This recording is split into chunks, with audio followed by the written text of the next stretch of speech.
Hi, and now I'm going to chat with Taki'h and Timo, and they've actually designed a program specifically for couples. So they're very used to working with couples, and their own relationship has been something that they have really focused on creating what they call the drama-free relationship. I absolutely love that. And what they're going to be sharing is talking about the importance of the inner masculine and feminine in your relationship. So let's invite them from Finland. Hello. Hello. Hello. So it's a little bit dark here in Bali, but lucky it looks nice and bright over there. So do you want to tell raining here? Yeah. Do you want to tell us a little bit about your work that you do with couples? Because you already run something specific, right?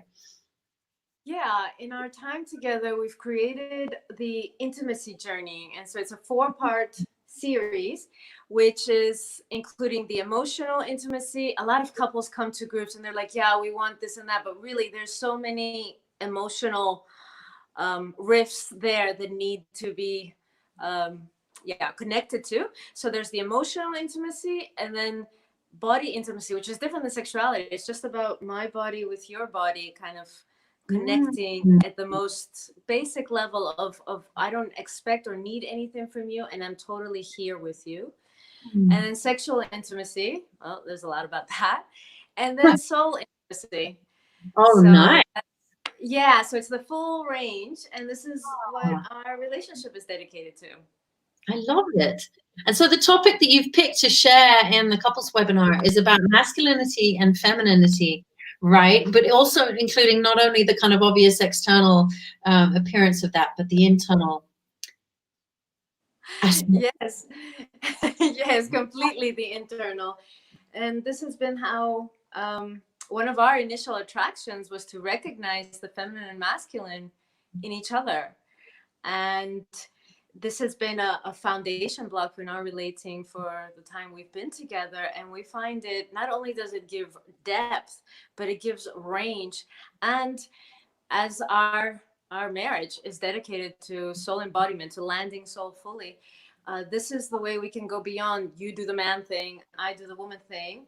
And it's really that we see each other as souls. Yes, we have a particular body, but it's about connecting to each other in our wholeness, in our fullness, not you do the man thing, I do the woman thing, and then we are whole together.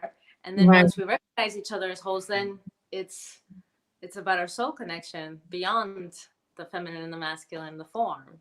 So rather than creating a dependency where you need each other for the masculine and feminine, you're looking at how do you create the totality and the sovereignty, right?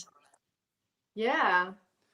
Yeah, and for me, this has been quite a journey because, like, it's only 4 years ago I didn't have heard of name Tantra, and let alone that there's a feminine or masculine in each one of us.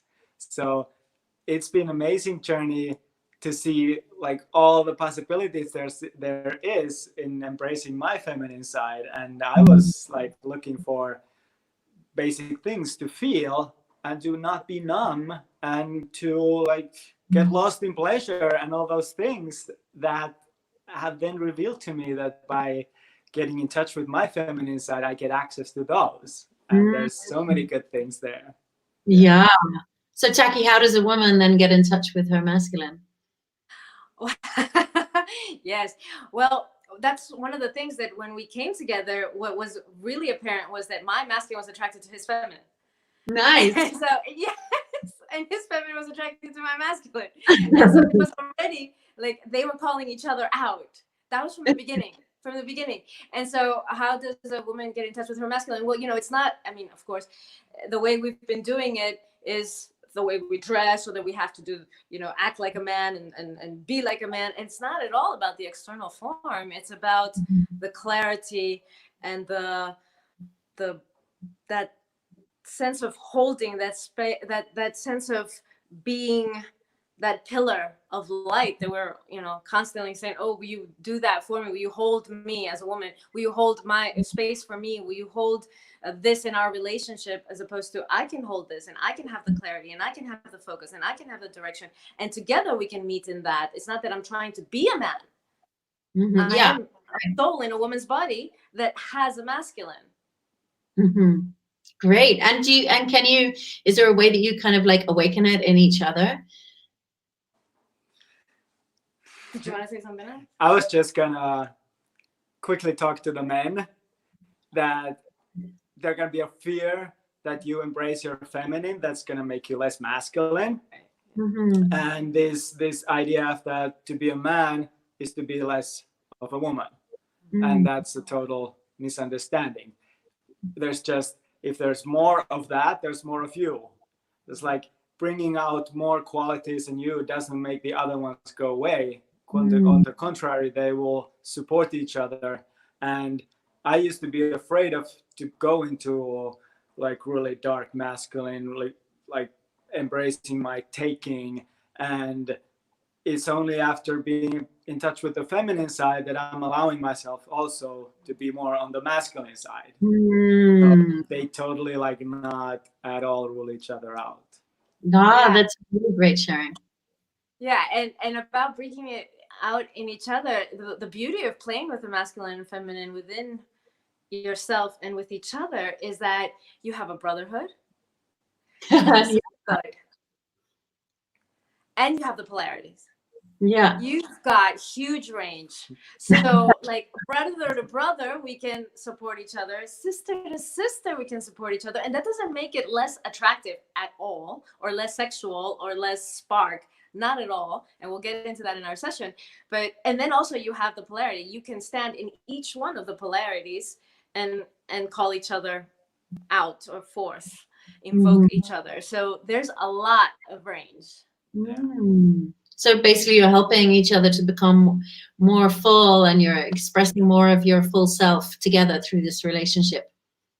Yes, absolutely. And that's what, you know, we're both kind of done with, like, fill my empty bowl or complete me. And it doesn't mean that I'm complete when I enter the relationship. In fact, quite the opposite. Like I said, in fact, it was my masculine was attracted to an aspect of his feminine that I wasn't embodying in this body as Taki'h. But I could see it in him. And it was so the purity, innocence of the maiden that he has.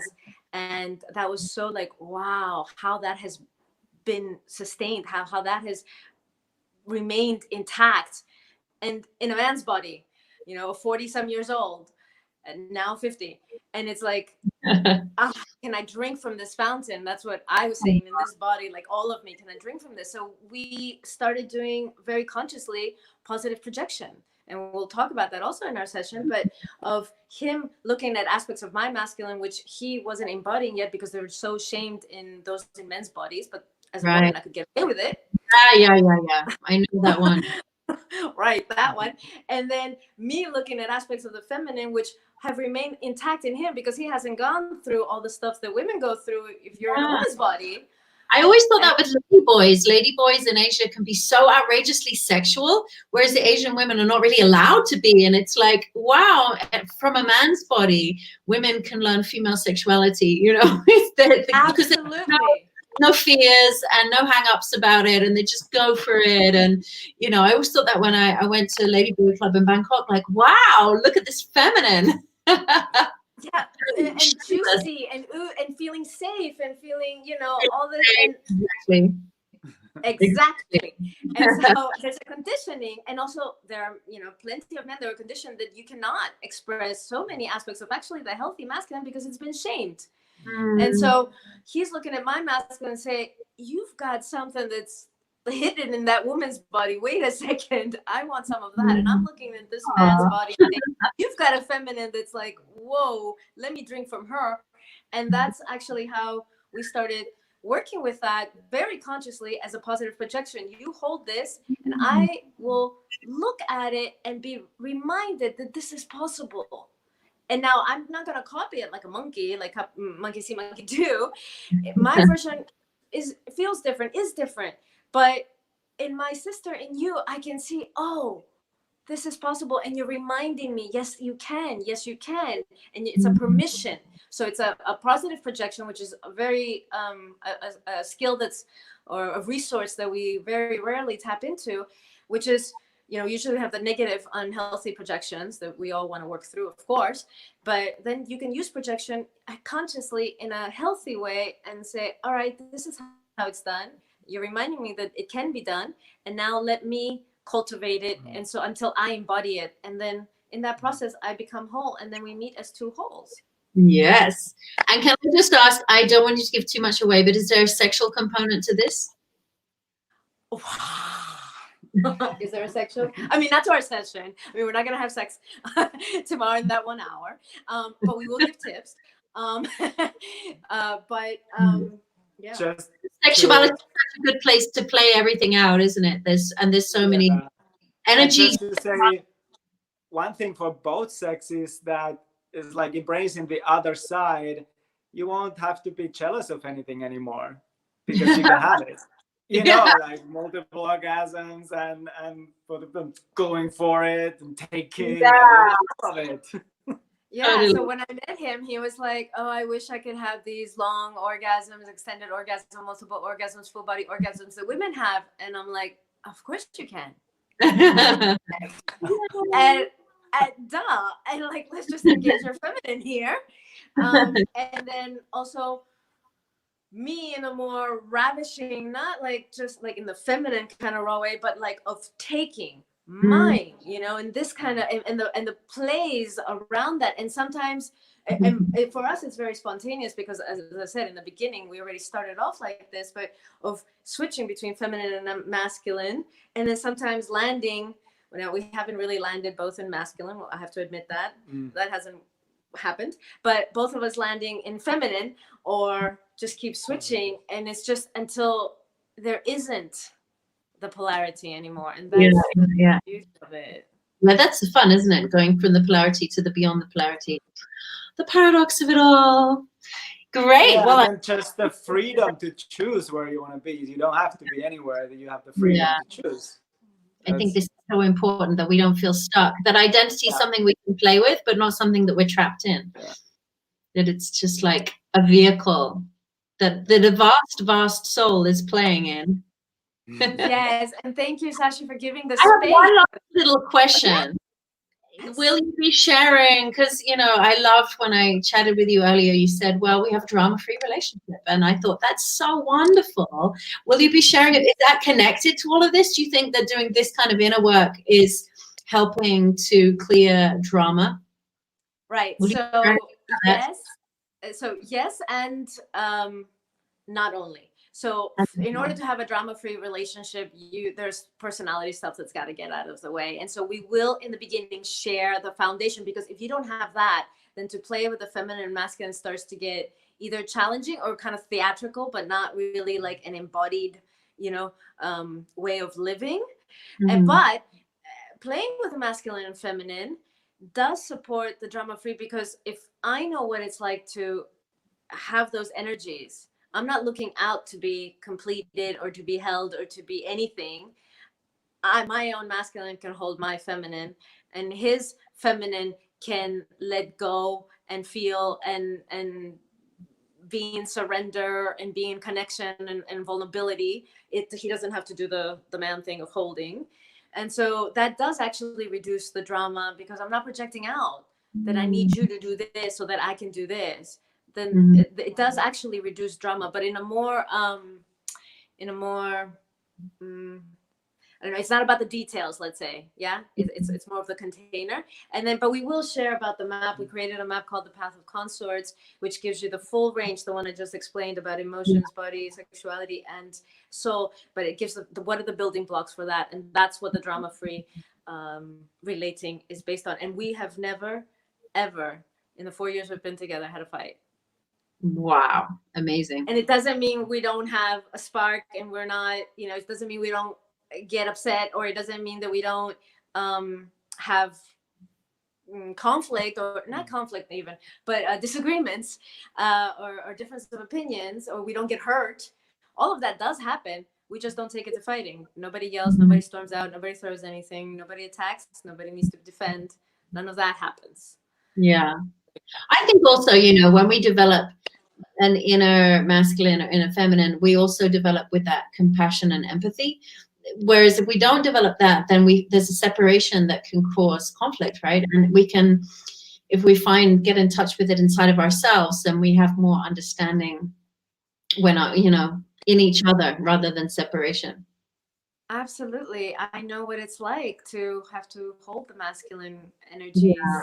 And he knows what it's like to be in the feminine energies, and there's a total empathy there, and just compassion and more, because I'm coming from a place of whole. I don't need you to be or hold or do or whatever something for me. Then if you're not, I don't fall apart. Yeah. This it's beautiful to then feel that you're not loved or needed for something you do, that you're loved for what you are. Yay! You're not filling the other one's hole. Yeah. Oh, that's so great. Yeah. Wonderful. Oh, well, I can't wait for your class. Thank you so much for putting this together. Thank you. Thank you for hosting it. Thank you for inviting us.